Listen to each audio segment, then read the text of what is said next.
નમસ્કાર મિત્રો, becoming better psychology hub ચેનલમાં હું ડૉક્ટર શ્રવણકુમાર ખારાણી આપ સૌનું હાર્દિક સ્વાગત કરું છું. મિત્રો, આપણે મનોવિજ્ઞાનની જે સફર શરૂ કરી છે તેમાં આજે આપણે એક ખૂબ જ મહત્ત્વના પડાવ પર છીએ. આજનો આપણો વિષય છે વિકાસના સિદ્ધાંતો, principles of development. TAT, TET હોય કે જીસેટ, આ ટોપિકમાંથી એપ્લિકેશન બેઝ એટલે કે ઉદાહરણવાળા પ્રશ્નો પૂછાય છે. જો તમે એક સાચા શિક્ષક બનવા માંગતા હો તો તમારે બાળકના વિકાસના નિયમો જાણવા જ પડે. તો ચાલો વિગતવાર સમજીએ. સૌથી પહેલાં પ્રશ્ન થાય કે સિદ્ધાંતો શા માટે છે? તો વિદ્યાર્થી મિત્રો, કુદરતમાં કશું જ આડેધડ એટલે કે રેન્ડમ નથી હોતું. જેમ સૂર્ય ઉગવાનો અને આથમવાનો નિયમ છે, તેમ બાળકનો વિકાસ પણ ચોક્કસ કુદરતી નિયમોને અનુસરે છે. અહીં સ્લાઇડ પર જુઓ, ગેરેટ નામના મનોવૈજ્ઞાનિકે બહુ સરસ વાત કરી છે. વિકાસ એ નિરંતર અને ક્રમિક પ્રક્રિયા છે. આનો અર્થ એ થયો કે વિકાસ અચાનક નથી થતો, તે એક ચોક્કસ ક્રમમાં અને નિયમ મુજબ આગળ વધે છે. શિક્ષક તરીકે જો તમે આ જાણતા હો તો તમે બાળકને વધુ સારી રીતે સમજી શકો છો. પહેલો અને પાયાનો સિદ્ધાંત છે સાતત્યનો સિદ્ધાંત, પ્રિન્સિપલ ઓફ કન્ટિન્યુટી. સ્લાઇડમાં લખ્યું છે તેમ વિકાસ એ અવિરત પ્રક્રિયા છે. તે માતાના ગર્ભથી શરૂ થાય છે અને મૃત્યુ સુધી ચાલે છે, એટલે કે વોર્મ ટુ ટોમ્બ. તે ક્યારેક રજા રાખતો નથી કે અટકતો નથી. હા, તેની ગતિમાં ફેરફાર હોઈ શકે. શરૂઆતના વર્ષોમાં વિકાસ ઝડપી હોય પણ પછી થોડો ધીમો પડે, પણ અટકે તો નહીં જ. ઉદાહરણ તરીકે બાળકની ભાષાનો વિકાસ જુઓ. તે રાતોરાત બોલતા નથી શીખતું. પહેલાં તે માત્ર રડે છે, પછી અવાજ કાઢે, પછી એક શબ્દ બોલે અને પછી વાક્યો. આ એક ધીમી પણ મક્કમ ગતિએ ચાલતી પ્રક્રિયા છે. બીજો મહત્વનો સિદ્ધાંત છે એક સૂત્રતાનો સિદ્ધાંત, એટલે કે યુનિફોર્મ પેટર્ન.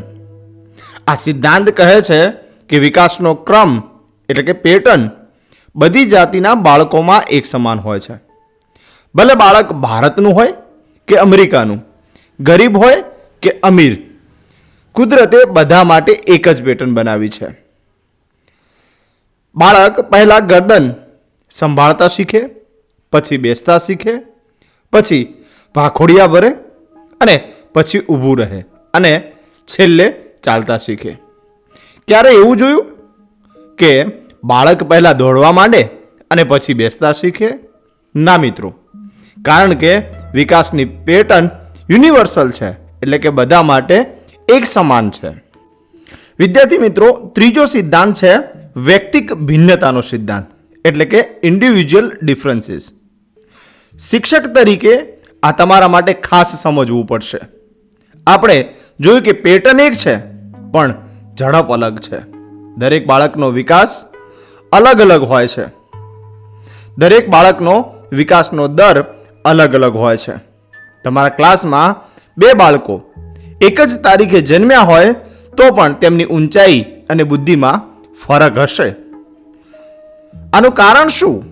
તો વિદ્યાર્થી મિત્રો, વારસો અને વાતાવરણના લીધે આવું બને છે. માટે શિક્ષક તરીકે આપણે બધા વિદ્યાર્થીઓ પાસે એક સરખી અપેક્ષા ન રાખવી જોઈએ. કોઈ વહેલા શીખે તો કોઈ મોડું. આ કુદરતી છે.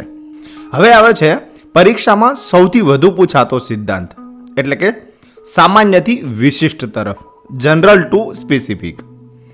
આ નિયમ કહે છે કે બાળક પહેલા શરીરના સામાન્ય હલનચલન કરે છે અને પછી વિશિષ્ટ અંગોનો ઉપયોગ કરે છે.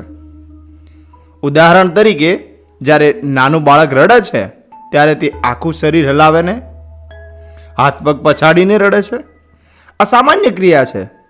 પણ મોટું થયા પછી માત્ર આંખમાંથી આંસુ સારે છે. આ વિશિષ્ટ પ્રક્રિયા છે. મિત્રો, બીજું એક ઉદાહરણ જોઈએ. બાળક શરૂઆતમાં કોઈ રમકડું પકડતું હોય તો આખા હાથનો પંજો મારે છે, પણ જેમ વિકાસ થાય તેમ તે માત્ર 2 આંગળી અને અંગૂઠાની મદદથી પેન કે સોય જેવી ઝીણી વસ્તુ પકડી શકે છે. આને કહેવાય સામાન્યથી વિશિષ્ટ તરફ ગતિ. વિદ્યાર્થી મિત્રો, 5મો સિદ્ધાંત છે પરસ્પર સંબંધનો સિદ્ધાંત, એટલે કે ઇન્ટર રિલેશન.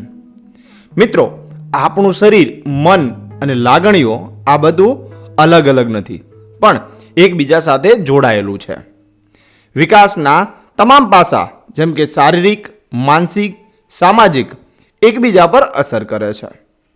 જો કોઈ બાળક શારીરિક રીતે નબળું હોય કે સતત બીમાર રહેતું હોય તો તેની અસર તેના માનસિક વિકાસ પર પણ પડે છે. તે ભણવામાં પાછળ રહી જાય છે અને સામાજિક રીતે પણ ડરપોક બની જાય છે. એટલે જ કહેવત છે, તંદુરસ્ત શરીરમાં તંદુરસ્ત મન વસે છે. છેલ્લો સિદ્ધાંત, વિકાસ વર્તુળાકાર છે, સીધી રેખામાં નથી. ઘણા વિદ્યાર્થીઓ માને છે કે વિકાસ સીધી લીટીમાં થાય છે, પણ એવું નથી. વિકાસ સ્પ્રિંગ જેવો છે. બાળક જ્યારે કંઈક નવું શીખે છે ત્યારે તે ઝડપથી આગળ વધે છે. પછી થોડો સમય તે અટકી જાય છે. કેમ? કારણ કે જે શીખ્યો છે તેને પાકું કરવા તે વિશ્રામ લે છે. આ વિશ્રામ પછી તે ફરી પાછો આગળ વધે છે. આમ વિકાસ આગળ પાછળ થતા વર્તુળાકાર ગતિએ આગળ વધે છે. તો મિત્રો, આ હતા વિકાસના 6 મુખ્ય સિદ્ધાંતો. મને આશા છે કે દરેક મુદ્દો તમને ગળે ઉતરી ગયો હશે. હવે જોઈએ તમને કેટલું યાદ રહ્યું. આજનો પ્રશ્ન તમારી સ્ક્રીન પર છે. બાળક પહેલા વસ્તુ પકડવા આખા હાથનો ઉપયોગ કરે છે અને પછી માત્ર આંગળીઓનો. આ કયો સિદ્ધાંત છે? એ એકસૂત્રતાનો સિદ્ધાંત, બી સામાન્યથી વિશિષ્ટ ગતિ તરફનો સિદ્ધાંત, સી વૈયક્તિક ભિન્નતાનો સિદ્ધાંત, ડી સાતત્યનો સિદ્ધાંત. સાચો જવાબ કોમેન્ટમાં ચોક્કસ લખજો. જો આ પ્રયાસ તમને ગમ્યો હોય તો વિડીયોને લાઈક કરજો અને તમારા મિત્રો સાથે શેર કરજો. અને ખાસ બીકમિંગ બેટર સાયકોલોજી હબ ચેનલને સબસ્ક્રાઇબ કરવાનું ભૂલતા નહીં. મળીએ આવતા વિડીયોમાં. જય હિન્દ, જય ભારત.